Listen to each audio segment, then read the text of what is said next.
Quel rôle l'Union européenne peut-elle jouer dans la e-santé? Comment s'apprête-t-elle à rassembler les pays, les malades, les industriels, les soignants? Eh bien, tout cela est écrit dans le plan 2020 de la Commission européenne. Comment et pourquoi? On va le savoir tout de suite sur notre télé de la e-santé.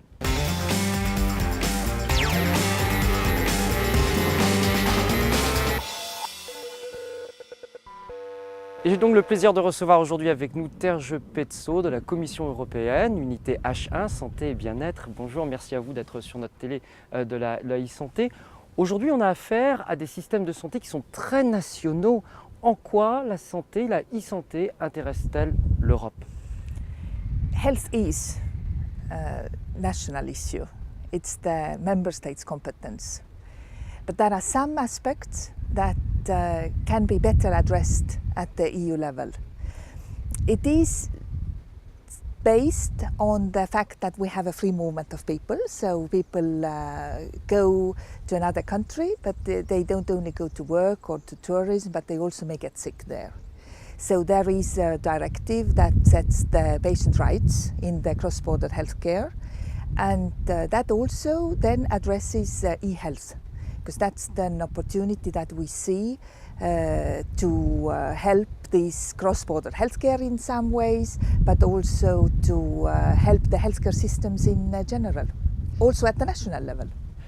La Commission a donc écrit un plan 2020. Quelles sont les directives que donne ce plan en matière de e-santé? Yes, it's actually not only 2020, it is 2012-2020, so it's for 9 years.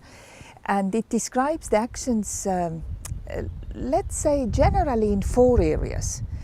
One is where we address the questions on interoperability, so how to put the systems working together. It also is not only the cross-border interoperability, but it's also local, so that the hospitals work together, the regions work together. So that's one of the aspects that we address, describe the ways to solve the problems that we have. We talk about technical interoperability, about semantic interoperability, because we have different languages. We have to make them somehow to work together so that we understand what the other languages have said. And it also addresses legal issues, and that's also important because the member states' health legislation is different, so it has its effect as well. So the second area that we are looking at is to increase the uptake of e-health, to go towards the wider deployment of these solutions. That involves the part of health literacy that we address to citizens to improve their knowledge, awareness about health in general, but also about e-health possibilities. Then the third area is addressing research and innovation. That is linked to the Horizon 2020 research program, where we get funding for the research projects that either look at the innovation of new solutions or which deploy in wider scale the already existing solutions. And the fourth area is international cooperation, because now everything is global and we work also across the EU borders.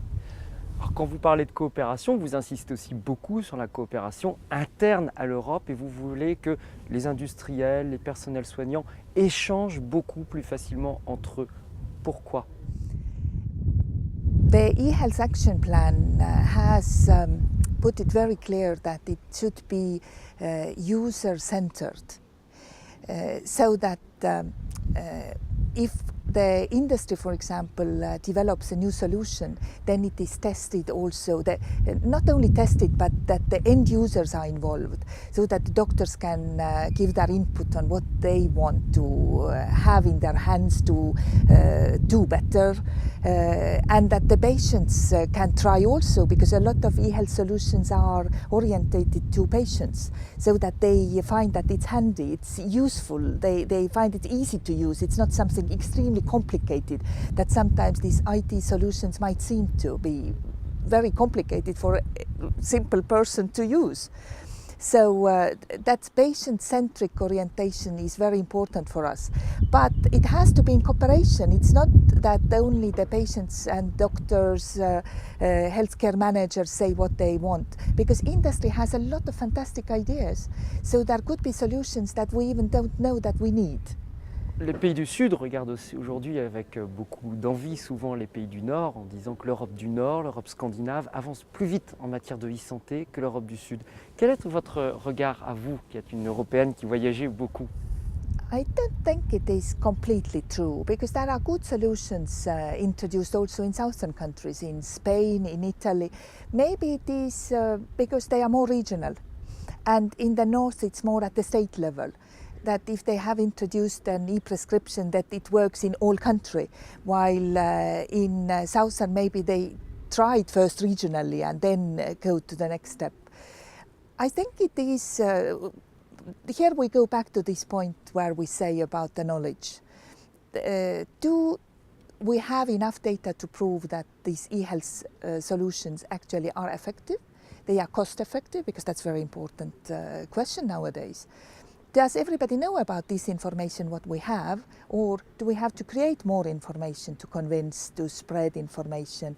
Maybe we should also focus on working together more to share information, and not only positive, but also maybe what has happened negative, what has not worked, so that we can learn from this experience. And then if we put all this together, then we can find the best solutions, and then we get to this level of interoperability.